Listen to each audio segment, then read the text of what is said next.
Ya, assalamualaikum warahmatullahi wabarakatuh.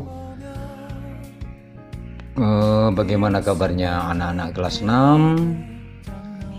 Sampai saat ini pada tema 6, subtema 2, pembelajaran 2. Bisa dimulai ya. Ayo kita mulai dengan membaca bacaan ini.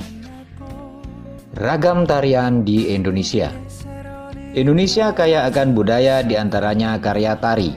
Setiap daerah memiliki karya tari kreasi yang berbeda-beda.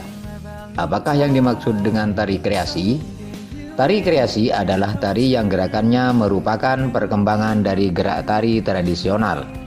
Tari kreasi tidak memiliki aturan tertentu, baik gerak maupun aspek lainnya yang terdapat dalam tarian. Ini pada paragraf yang pertama ya.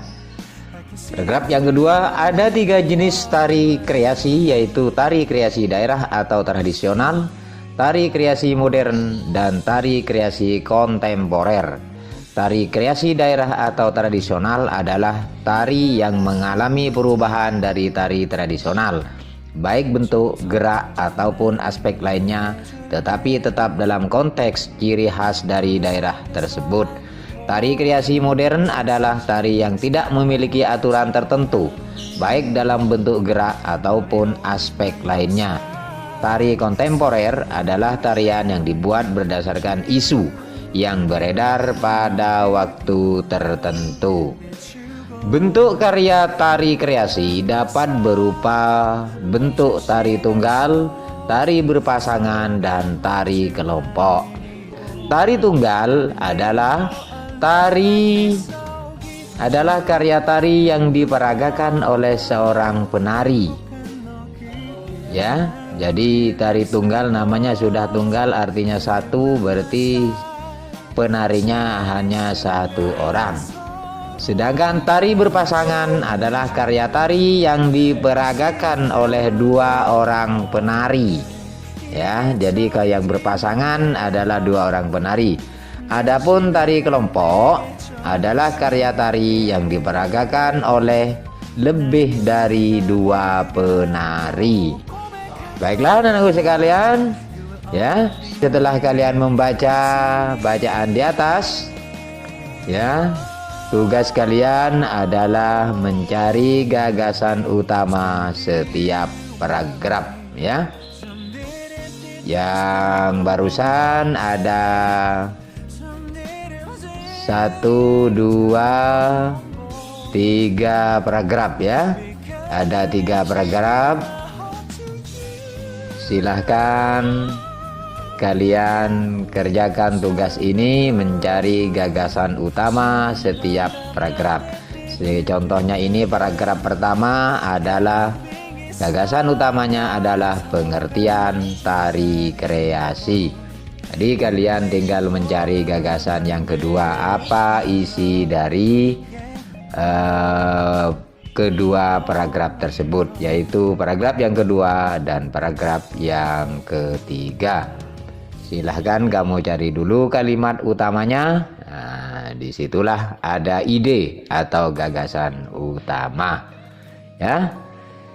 Untuk tugas berikutnya anakku sekalian, silakan kalian berdiskusi dengan kakakmu ya. Silakan berdiskusi dengan orang tuamu di rumah. Jangan kemana-mana, tidak usah berdiskusi dengan teman yang rumahnya berjauhan. Cukup di dalam rumah saja. Ada orang tua, silakan berdiskusi dengan orang tua. Ada kakak, silahkan berdiskusi dengan kakaknya ya. 1. Dayu telah mengikuti perlombaan menari. Ternyata perlombaan tari dibedakan atas 2 kategori, yaitu kategori anak-anak dan remaja. 2 kategori ini didasarkan atas batasan usia. Untuk kategori anak-anak batas usia 6 tahun sampai 10 tahun. Sedangkan kategori remaja batas usia 11 tahun sampai 21 tahun. Masuk kategori yang manakah Dayu? Mengapa demikian? Diskusikan bersama orang tuamu ya, dan teman dan saudaramu yang ada di rumah. Tuliskan pada buku tugas dan presentasikan di WA ya, bukan di depan kelas tapi di WA saja. Hasil diskusinya ditulis di sini. Ya, yang kedua, anak-anakku sekalian, pengelompokan usia anak-anak dan remaja merupakan bagian dari tahapan perkembangan manusia. Manusia akan mengalami beberapa tahapan perkembangan, mulai dari sebelum lahir, bayi, kanak-kanak, anak-anak, puber, remaja, dewasa, dan usia lanjut. Kamu yang berusia 10-11 tahun termasuk masa awal pubertas. Bagaimana perbedaan masa kanak-kanak dan pubertas itu?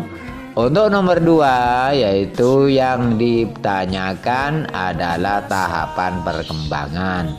Misalnya kalau perkembangan itu beda dengan pertumbuhan ya. Kalau pertumbuhan itu menyangkut fisik atau tubuh kamu, tetapi perkembangan ini menyangkut masalah jiwa. Seperti contohnya kalau masa anak-anak masih tidak tahu bahwa api itu panas, tapi kalau sudah masa kanak-kanak dia sudah tahu bahwa api itu panas. Itu yang dimaksud dengan perkembangan ya. Jadi tugas kamu, bagaimanakah perbedaan masa kanak-kanak dan pubertas. Yang ketiga, ciri-ciri masa kanak-kanak bagi anak laki-laki ya. Kamu ciri-ciri masa kanak-kanak itu seperti apa ya untuk laki-laki. Yang keempat, ciri-ciri masa kanak-kanak bagi anak perempuan, ciri-cirinya apa. Yang kelima, ciri-ciri masa pubertas bagi anak laki-laki. Yang keenam, ciri-ciri masa pubertas bagi anak perempuan. Silakan kamu diskusikan ya dengan orang tua kalian. Untuk 3, 4, 5, dan 6 kamu isi di tabel ini. Ini sudah ada tabel-tabelnya, cirinya masa kanak-kanak bagi anak laki-laki, ciri-ciri masa pubertas bagi anak laki-laki, ciri-ciri masa kanak-kanak bagi anak perempuan, ciri-ciri masa pubertas bagi anak perempuan. Setelah kamu isi semua, kamu itu berada di mana? Ya. Anak yang laki-laki kamu masih kanak-kanak atau masih pubertas, ya? Jadi 4 kolom ini adalah hasil diskusi kalian dengan orang tua kalian ya. Sekarang setelah kamu isi ini, kamu termasuk masih masa kanak-kanak atau sudah masuk ke masa pubertas ya. Alhamdulillah, sampai di sini dulu ya pertemuan hari ini. Semoga kalian paham dan mengerti akan pelajaran hari ini. Sampai jumpa besok. Tetap jaga kesehatan, tetap di rumah, jangan kemana-mana, dan selalu berdoa agar pandemi ini cepat sirna dari muka. Amin. Sampai jumpa. Wassalam.